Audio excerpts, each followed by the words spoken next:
A Christmas Carol by Charles Dickens. Stave 1, Marley's Ghost.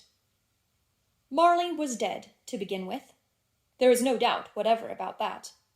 The register of his burial was signed by the clergyman, the clerk, the undertaker, and the chief mourner. Scrooge signed it, and Scrooge's name was good upon change for anything he chose to put his hand to. Old Marley was as dead as a doornail. Mind, I don't mean to say that I know of my own knowledge what there is particularly dead about a doornail. I might have been inclined myself to regard a coffin-nail as the deadest piece of ironmongery in the trade, but the wisdom of our ancestors is in the simile, and my unhallowed hands shall not disturb it, or the country's done for. You will therefore permit me to repeat emphatically that Marley was as dead as a doornail. Scrooge knew he was dead? Of course he did. How could it be otherwise? Scrooge and he were partners for I don't know how many years. Scrooge was his sole executor, his sole administrator, his sole assign, his sole residuary legatee, his sole friend, and sole mourner. And even Scrooge was not so dreadfully cut up by the sad event, but that he was an excellent man of business on the very day of the funeral, and solemnized it with an undoubted bargain. The mention of Marley's funeral brings me back to the point I started from. There is no doubt that Marley was dead. This must be distinctly understood, or nothing wonderful can come of the story I am going to relate. If we were not perfectly convinced that Hamlet's father died before the play began, there would be nothing more remarkable in his taking a stroll at night, in an easterly wind, upon his own ramparts, than there would be in any other middle-aged gentleman rashly turning out after dark in a breezy spot, say St. Paul's churchyard, for instance, literally to astonish his son's weak mind. Scrooge never painted out old Marley's name. There it stood, years afterwards, above the warehouse door. Scrooge and Marley. The firm was known as Scrooge and Marley. Sometimes people new to the business called Scrooge Scrooge, and sometimes Marley, but he answered to both names. It was all the same to him. Oh, but he was a tight-fisted hand at the grindstone, Scrooge. A squeezing, wrenching, grasping, scraping, clutching, covetous old sinner, hard and sharp as flint, from which no steel had ever struck out generous fire, secret and self-contained, and solitary as an oyster. The cold within him froze his old features, nipped his pointed nose, shriveled his cheek, stiffened his gait, made his eyes red, his thin lips blue, and spoke out shrewdly in his grating voice. A frosty rime was on his head, and on his eyebrows, and his wiry chin. He carried his own low temperature always about with him. He iced his office in the dog days, and didn't thaw it 1 degree at Christmas. External heat and cold had little influence on Scrooge. No warmth could warm, no wintry weather chill him. No wind that blew was bitterer than he, no falling snow was more intent upon its purpose, no pelting rain less open to entreaty. Foul weather didn't know where to have him. The heaviest rain and snow and hail and sleet could boast of the advantage over him in only one respect. They often came down handsomely, and Scrooge never did. Nobody ever stopped him in the street to say with gladsome looks, "My dear Scrooge, how are you? When will you come to see me?" No beggars implored him to bestow a trifle. No children asked him what it was o'clock. No man or woman ever once in all his life inquired the way to such and such a place of Scrooge. Even the blind men's dogs appeared to know him, and when they saw him coming on, would tug their owners into doorways and up courts, and then would wag their tails as though they said, "No eye at all is better than an evil eye, dark master." But what did Scrooge care? It was the very thing he liked. To edge his way along the crowded paths of life, warning all human sympathy to keep its distance, was what the knowing ones called nuts to Scrooge. Once upon a time, of all the good days in the year, on Christmas Eve, old Scrooge sat busy in his counting-house. It was cold, bleak, biting weather, foggy withal, and he could hear the people in the court outside go wheezing up and down, beating their hands upon their breasts and stamping their feet upon the pavement stones to warm them. The city clocks had only just gone 3, but it was quite dark already. It had not been light all day, and candles were flaring in the windows of the neighboring offices like ruddy smears upon the palpable brown air. The fog came pouring in at every chink and keyhole, and was so dense without that although the court was of the narrowest, the houses opposite were mere phantoms.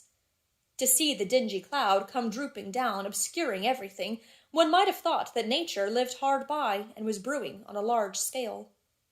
The door of Scrooge's counting-house was open that he might keep his eye upon his clerk, who in a dismal little cell beyond, a sort of tank, was copying letters. Scrooge had a very small fire, but the clerk's fire was so very much smaller that it looked like one coal. But he couldn't replenish it, for Scrooge kept the coal-box in his own room, and so surely as the clerk came in with the shovel, the master predicted that it would be necessary for them to part. Wherefore the clerk put on his white comforter and tried to warm himself at the candle, in which effort, not being a man of a strong imagination, he failed. "A Merry Christmas, uncle! God save you!" cried a cheerful voice. It was the voice of Scrooge's nephew, who came upon him so quickly that this was the first intimation he had of his approach. "Bah!" said Scrooge. "Humbug!" He had so heated himself with rapid walking in the fog and frost, this nephew of Scrooge's, that he was all in a glow. His face was ruddy and handsome, his eyes sparkled, and his breath smoked again. "Christmas a humbug, uncle," said Scrooge's nephew. "You don't mean that, I am sure." "I do," said Scrooge. "Merry Christmas! What right have you to be merry? What reason have you to be merry? You're poor enough." "Come then," returned the nephew gaily, "what right have you to be dismal? What reason have you to be morose? You're rich enough." Scrooge, having no better answer ready on the spur of the moment, said "Bah!" again, and followed it up with "Humbug." "Don't be cross, uncle," said the nephew. "What else can I be," returned the uncle, "when I live in such a world of fools as this? Merry Christmas! Out upon Merry Christmas! What's Christmas time to you but a time for paying bills without money, a time for finding yourself a year older but not an hour richer, a time for balancing your books, and having every item in 'em through a round dozen of months presented dead against you? If I could work my will," said Scrooge indignantly, "every idiot who goes about with Merry Christmas on his lips should be boiled with his own pudding, and buried with a stake of holly through his heart. He should." "Uncle," pleaded the nephew. "Nephew," returned the uncle sternly, "keep Christmas in your own way, and let me keep it in mine." "Keep it?" repeated Scrooge's nephew. "But you don't keep it." "Let me leave it alone, then," said Scrooge. "Much good may it do you, much good it has ever done you." "There are many things from which I might have derived good, by which I have not profited, I dare say," returned the nephew, "Christmas among the rest. But I am sure I have always thought of Christmas time, when it has come round, apart from the veneration due to its sacred name and origin, if anything belonging to it can be apart from that, as a good time, a kind, forgiving, charitable, pleasant time, the only time I know of in the long calendar of the year, when men and women seem by one consent to open their shut-up hearts freely, and to think of people below them as if they really were fellow passengers to the grave, and not another race of creatures bound on other journeys. And therefore, uncle, though it has never put a scrap of gold or silver in my pocket, I believe that it has done me good, and will do me good. And I say, God bless it." The clerk in the tank involuntarily applauded. Becoming immediately sensible of the impropriety, he poked the fire, and extinguished the last frail spark forever. "Let me hear another sound from you," said Scrooge, "and you'll keep your Christmas by losing your situation. You're quite a powerful speaker, sir," he added, turning to his nephew. "I wonder you don't go into Parliament." "Don't be angry, uncle. Come, dine with us tomorrow." Scrooge said that he would see him. Yes, indeed he did. He went the whole length of the expression, and said that he would see him in that extremity first. "But why?" cried Scrooge's nephew. "Why?" "Why did you get married?" said Scrooge. "Because I fell in love." "Because you fell in love," growled Scrooge, as if that were the only one thing in the world more ridiculous than a Merry Christmas. "Good afternoon." "Nay, uncle, but you never came to see me before that happened. Why give it as a reason for not coming now?" "Good afternoon," said Scrooge. "I want nothing from you. I ask nothing of you. Why cannot we be friends?" "Good afternoon," said Scrooge. "I am sorry with all my heart to find you so resolute. We have never had any quarrel to which I have been a party, but I've made the trial in homage to Christmas, and I'll keep my Christmas humour to the last. So a Merry Christmas, uncle." "Good afternoon," said Scrooge. "And a Happy New Year." "Good afternoon," said Scrooge. His nephew left the room without an angry word, notwithstanding.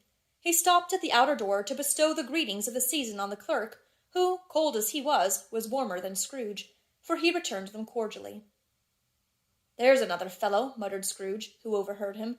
"My clerk, with 15 shillings a week, and a wife and family, talking about a Merry Christmas. I'll retire to Bedlam." This lunatic, in letting Scrooge's nephew out, had let 2 other people in. They were portly gentlemen, pleasant to behold, and now stood with their hats off in Scrooge's office. They had books and papers in their hands, and bowed to him.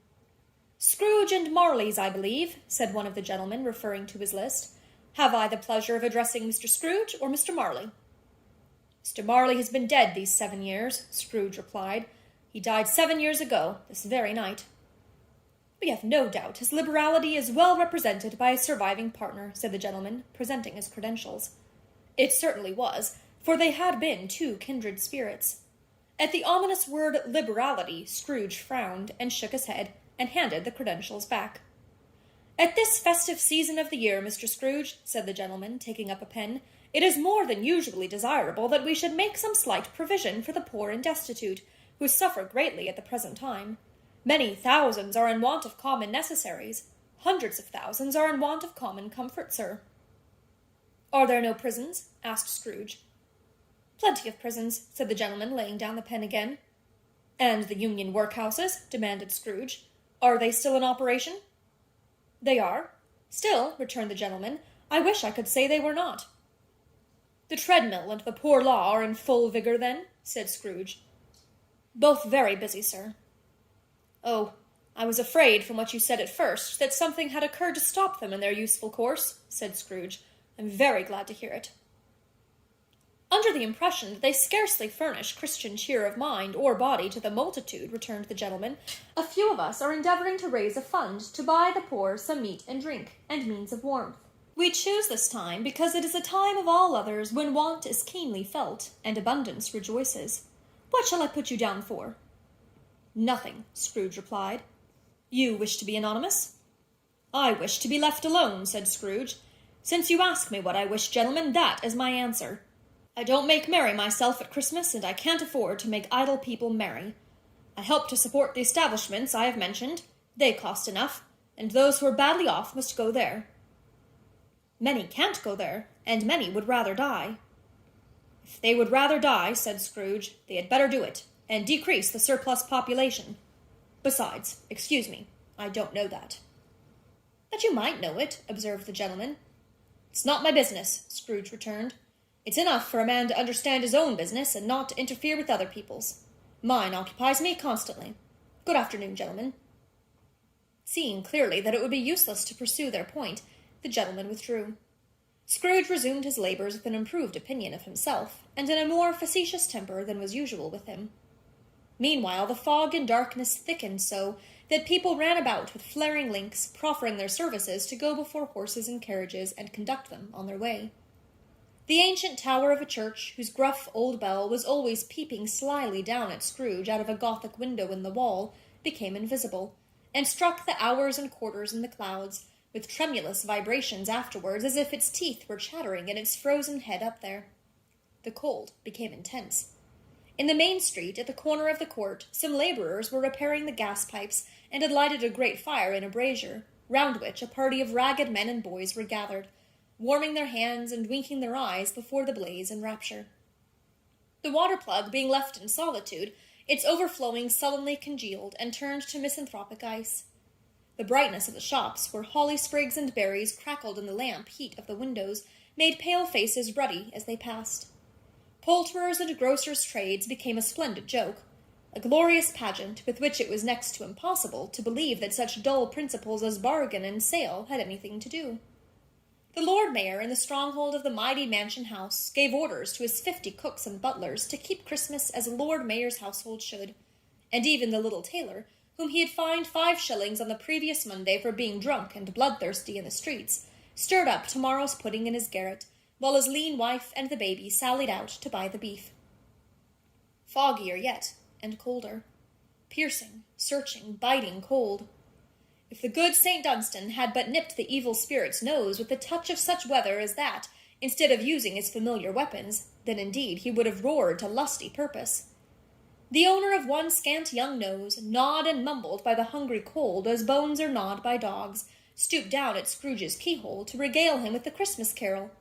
But at the first sound of "God bless you, merry gentlemen, may nothing you dismay," Scrooge seized the ruler with such energy of action that the singer fled in terror, leaving the keyhole to the fog and even more congenial frost. At length the hour of shutting up the counting-house arrived.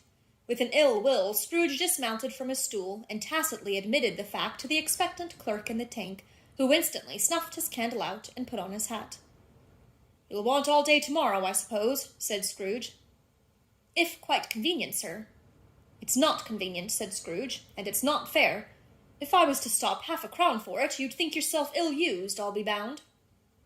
The clerk smiled faintly. "And yet," said Scrooge, "you don't think me ill-used when I pay a day's wages for no work." The clerk observed that it was only once a year. "Poor excuse for picking a man's pocket every 25th of December," said Scrooge, buttoning his greatcoat to the chin. "But I suppose you must have the whole day. Be here all the earlier next morning." The clerk promised that he would, and Scrooge walked out with a growl. The office was closed in a twinkling, and the clerk, with the long ends of his white comforter dangling below his waist, for he boasted no greatcoat, went down a slide on Cornhill at the end of a lane of boys 20 times, in honour of its being Christmas Eve, and then ran home to Camden Town as hard as he could pelt, to play at blindman's buff. Scrooge took his melancholy dinner in his usual melancholy tavern, and having read all the newspapers and beguiled the rest of the evening with his banker's book, went home to bed.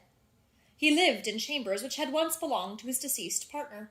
They were a gloomy suite of rooms, in a lowering pile of building up a yard, where it had so little business to be, that one could scarcely help fancying it must have run there when it was a young house, playing at hide-and-seek with other houses, and forgotten the way out again. It was old enough now, and dreary enough, for nobody lived in it but Scrooge, the other rooms being all let out as offices. The yard was so dark that even Scrooge, who knew its every stone, was fain to grope with his hands. The fog and frost so hung about the black old gateway of the house that it seemed as if the genius of the weather sat in mournful meditation on the threshold. Now, it is a fact that there was nothing at all particular about the knocker on the door, except that it was very large. It is also a fact that Scrooge had seen it, night and morning, during his whole residence in that place. Also, that Scrooge had as little of what is called fancy about him as any man in the city of London, even including, which is a bold word, the corporation, alderman, and livery. Let it also be borne in mind that Scrooge had not bestowed one thought on Marley since his last mention of his 7 years dead partner that afternoon. And then let any man explain to me, if he can, how it happened that Scrooge, having his key in the lock of the door, saw in the knocker, without its undergoing any intermediate process of change, not a knocker, but Marley's face. Marley's face. It was not an impenetrable shadow, as the other objects in the yard were, but had a dismal light about it, like a bad lobster in a dark cellar. It was not angry or ferocious, but looked at Scrooge as Marley used to look, with ghostly spectacles turned up on its ghostly forehead. The hair was curiously stirred as if by breath or hot air, and, though the eyes were wide open, they were perfectly motionless. That, and its livid colour, made it horrible. But its horror seemed to be in spite of the face, and beyond its control, rather than a part of its own expression. As Scrooge looked fixedly at this phenomenon, it was a knocker again. To say that he was not startled, or that his blood was not conscious of a terrible sensation to which it had been a stranger from infancy, would be untrue. But he put his hand upon the key he had relinquished, turned it sturdily, walked in, and lighted his candle. He did pause with a moment's irresolution before he shut the door, and he did look cautiously behind it first, as if he half expected to be terrified with the sight of Marley's pigtails sticking out into the hall. But there was nothing on the back of the door, except the screws and nuts that held the knocker on, so he said, "Pooh-pooh," and closed it with a bang. The sound resounded through the house like thunder. Every room above, and every cask in the wine merchant's cellars below, appeared to have a separate peal of echoes of its own. Scrooge was not a man to be frightened by echoes. He fastened the door, and walked across the hall, and up the stairs, slowly too, trimming his candle as he went. You may talk vaguely about driving a coach and six up a good old flight of stairs, or through a bad young Act of Parliament, but I mean to say you might have got a hearse up that staircase, and taken it broadwise, with the splinter bar towards the wall, and the door towards the balustrades, and done it easy. There was plenty of width for that, and room to spare, which is perhaps the reason why Scrooge thought he saw a locomotive hearse going on before him in the gloom. Half a dozen gas lamps out of the street wouldn't have lighted the entry too well, so you may suppose that it was pretty dark with Scrooge's dip. Up Scrooge went, not caring a button for that. Darkness is cheap, and Scrooge liked it. But before he shut his heavy door, he walked through his rooms to see that all was right. He had just enough recollection of the face to desire to do that. Sitting room, bedroom, lumber room, all as they should be. Nobody under the table, nobody under the sofa. A small fire in the grate, spoon and basin ready, and the little saucepan of gruel, Scrooge had a cold in his head, upon the hob. Nobody under the bed, nobody in the closet, nobody in his dressing gown, which was hanging up in a suspicious attitude against the wall. Lumber room, as usual.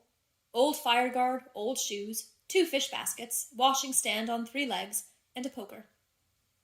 Quite satisfied, he closed his door and locked himself in.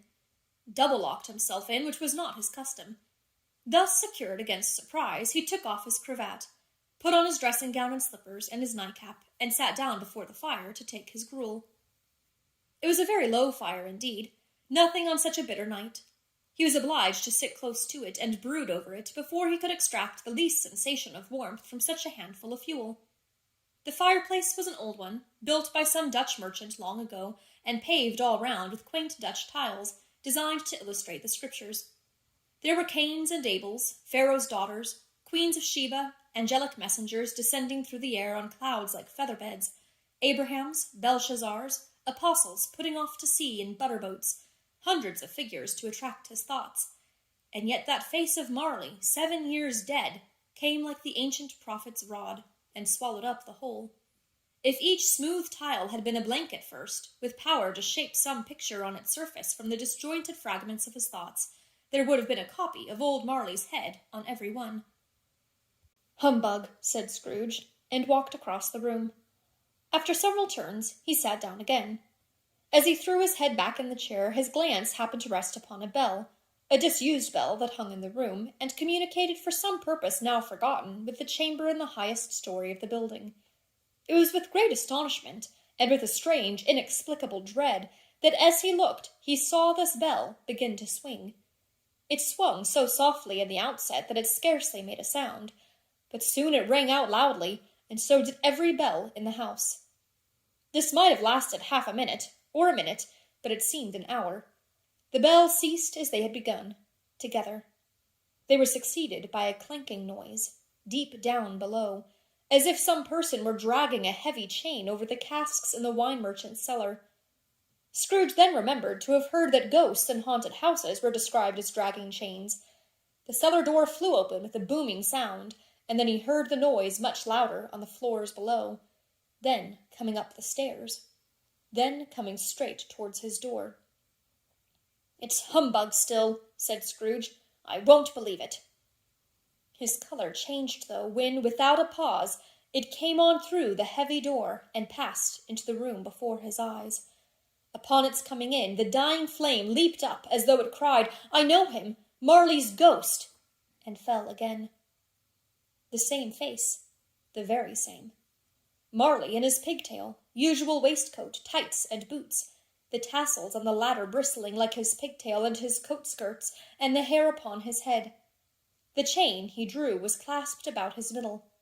It was long, and wound about him like a tail, and it was made, for Scrooge observed it closely, of cash-boxes, keys, padlocks, ledgers, deeds, and heavy purses wrought in steel. His body was transparent, so that Scrooge, observing him, and looking through his waistcoat, could see the 2 buttons on his coat behind.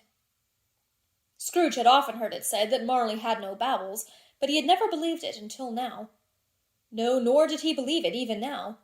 Though he looked the phantom through and saw it standing before him, though he felt the chilling influence of its death-cold eyes, and marked the very texture of the folded kerchief bound about its head and chin, which wrapper he had not observed before, he was still incredulous, and fought against his senses. "How now?" said Scrooge, caustic and cold as ever. "What do you want with me?" "Much. Marley's voice, no doubt about it." "Who are you?" Ask me who I was." "Who were you, then?" said Scrooge, raising his voice. "You're particular for a shade." He was going to say "to a shade," but substituted this, as more appropriate. "In life, I was your partner, Jacob Marley." Can you sit down?" asked Scrooge, looking doubtfully at him. "I can." "Do it, then." Scrooge asked the question because he didn't know whether a ghost so transparent might find himself in a condition to take a chair, and felt that in the event of its being impossible it might involve the necessity of an embarrassing explanation. But the ghost sat down on the opposite side of the fireplace, as if he were quite used to it. "You don't believe in me," observed the ghost. "I don't," said Scrooge. "What evidence would you have of my reality, beyond that of your senses?" "I don't know," said Scrooge. "Why do you doubt your senses?" "Because," said Scrooge, "a little thing affects them. A slight disorder of the stomach makes them cheats. You may be an undigested bit of beef, a blot of mustard, a crumb of cheese, a fragment of an underdone potato. There's more of gravy than of grave about you, whatever you are." Scrooge was not much in the habit of cracking jokes, nor did he feel in his heart by any means waggish then. The truth is, that he tried to be smart, as a means of distracting his own attention and keeping down his terror, for the spectre's voice disturbed the very marrow in his bones. To sit, staring at those fixed glazed eyes in silence for a moment, would play, Scrooge felt, the very deuce with him. There was something very awful, too, in the spectre's being provided with an infernal atmosphere of its own. Scrooge could not feel it himself, but this was clearly the case. For though the ghost sat perfectly motionless, its hair and skirts and tassels were still agitated as by the hot vapor from an oven. "You see this toothpick?" said Scrooge, returning quickly to the charge, for the reason just assigned, and wishing, though it were only for a second, to divert the vision's stony gaze from himself. "I do," replied the ghost. "You were not looking at it," said Scrooge. "But I see it," said the ghost, notwithstanding. "Well," returned Scrooge, "I have but to swallow this, and be for the rest of my days persecuted by a legion of goblins, all of my own creation. Humbug, I tell you, humbug!" At this the spirit raised a frightful cry, and shook its chain with such a dismal and appalling noise that Scrooge held on tight to his chair to save himself from falling in a swoon. But how much greater was his horror, when the phantom, taking off the bandage round its head, as if it were too warm to wear indoors, its lower jaw dropped down upon its breast. Scrooge fell upon his knees and clasped his hands before his face. "Mercy," he said, "dreadful apparition, why do you trouble me?" "Man of the worldly mind," replied the ghost, "do you believe in me or not?" "I do," said Scrooge. "I must. But why do spirits walk the earth, and why do they come to me?" "It is required of every man," the ghost returned, "that the spirit within him should walk abroad among his fellow men, and travel far and wide. And if that spirit goes not forth in life, it is condemned to do so after death. It is doomed to wander through the world, oh, woe is me, and witness what it cannot share, but might have shared on earth, and turned to happiness." Again the spectre raised a cry, and shook its chain, and wrung its shadowy hands. "You are fettered," said Scrooge, trembling. "Tell me why?" "I wear the chain I forged in life," replied the ghost. "I made it, link by link, and yard by yard. I girded it on of my own free will, and of my own free will I wore it. Is its pattern strange to you?" Scrooge trembled more and more. "Or would you know," pursued the ghost, "the weight and length of the strong coil you bear yourself? It was full as heavy and as long as this 7 Christmas Eves ago. You have labored on it since. It is a ponderous chain." Scrooge glanced about him on the floor, in the expectation of finding himself surrounded by some 50 or 60 fathoms of iron cable, but he could see nothing. "Jacob," he said imploringly, "old Jacob Marley, tell me more. Speak comfort to me, Jacob." "I have none to give," the ghost replied. "It comes from other regions, Ebenezer Scrooge, and is conveyed by other ministers to other kinds of men. Nor can I tell you what I would. A very little more is all permitted to me. I cannot rest, I cannot stay, I cannot linger anywhere. My spirit never walked beyond our counting-house. Mark me, In life, my spirit never roved beyond the narrow limits of our money-changing hole, and weary journeys lie before me. It was a habit with Scrooge, whenever he became thoughtful, to put his hands in his breeches pockets. Pondering on what the ghost had said, he did so now, but without lifting up his eyes or getting off his knees. "You must have been very slow about it, Jacob," Scrooge observed in a business-like manner, though with humility and deference. "Slow?" the ghost repeated. "7 years dead," mused Scrooge, "and travelling all the time." "The whole time," said the ghost. "No rest, no peace, incessant torture of remorse." "You travel fast," said Scrooge. "On the wings of the wind," replied the ghost. "You might have got over a great quantity of ground in 7 years," said Scrooge. The ghost, on hearing this, set up another cry and clanked its chain so hideously in the dead silence of the night that the ward would have been justified in indicting it for a nuisance. "Oh, captive, bound and double-ironed," cried the phantom, "not to know that ages of incessant labor by immortal creatures, for this earth must pass into eternity before the good of which it is susceptible is all developed. Not to know that any Christian spirit, working kindly in its little sphere, whatever it may be, will find its mortal life too short for its vast means of usefulness. Not to know that no space of regret can make amends for one life's opportunity misused. Yet such was I, oh, such was I." "But you were always a good man of business, Jacob," faltered Scrooge, who now began to apply this to himself. "Business!" cried the ghost, wringing its hands again. "Mankind was my business. The common welfare was my business.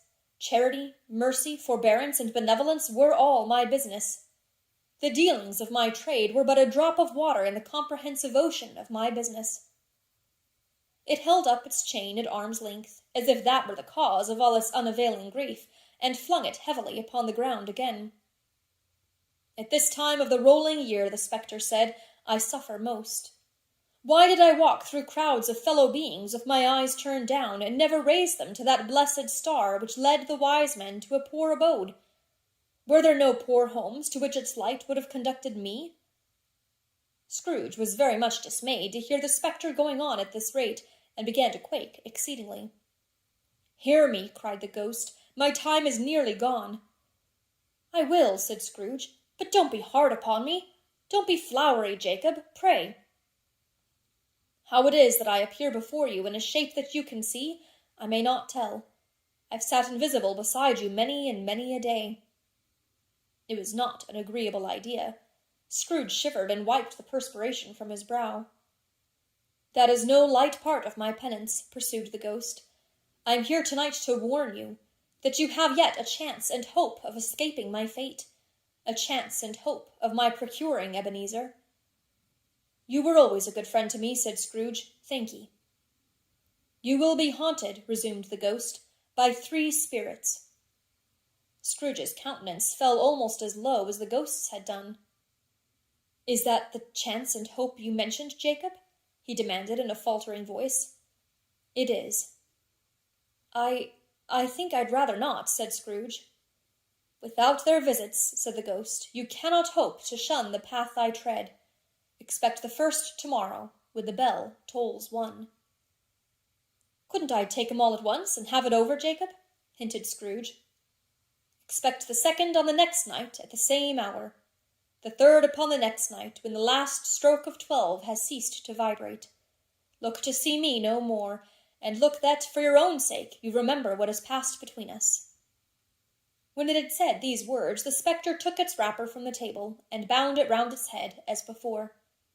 Scrooge knew this by the smart sound its teeth made when the jaws were brought together by the bandage. He ventured to raise his eyes again, and found his supernatural visitor confronting him in an erect attitude, with its chain wound over and over about its arm. The apparition walked backward from him, and at every step it took the window raised itself a little, so that when the spectre reached it, it was wide open. It beckoned Scrooge to approach, which he did. When they were within 2 paces of each other, Marley's ghost held up its hand, warning him to come no nearer. Scrooge stopped. Not so much in obedience as in surprise and fear, for on the raising of the hand he became sensible of confused noises in the air, incoherent sounds of lamentation and regret, wailings inexpressibly sorrowful and self-accusatory. The spectre, after listening for a moment, joined in the mournful dirge, and floated out upon the bleak, dark night. Scrooge followed to the window, desperate in his curiosity. He looked out. The air was filled with phantoms, wandering hither and thither in restless haste, and moaning as they went. Every one of them wore chains like Marley's ghost. Some few, they might be guilty governments, were linked together. None were free. Many had been personally known to Scrooge in their lives. He had been quite familiar with one old ghost in a white waistcoat, with a monstrous iron safe attached to its ankle, who cried piteously at being unable to assist a wretched woman with an infant whom it saw below upon a doorstep. The misery with them all was, clearly, that they sought to interfere, for good in human matters, and had lost the power forever. Whether these creatures faded into mist, or mist enshrouded them, he could not tell, but they and their spirit voices faded together, and the night became as it had been when he walked home. Scrooge closed the window, and examined the door by which the ghost had entered. It was double-locked, as he had locked it with his own hands, and the bolts were undisturbed. He tried to say, "Humbug," but stopped at the first syllable.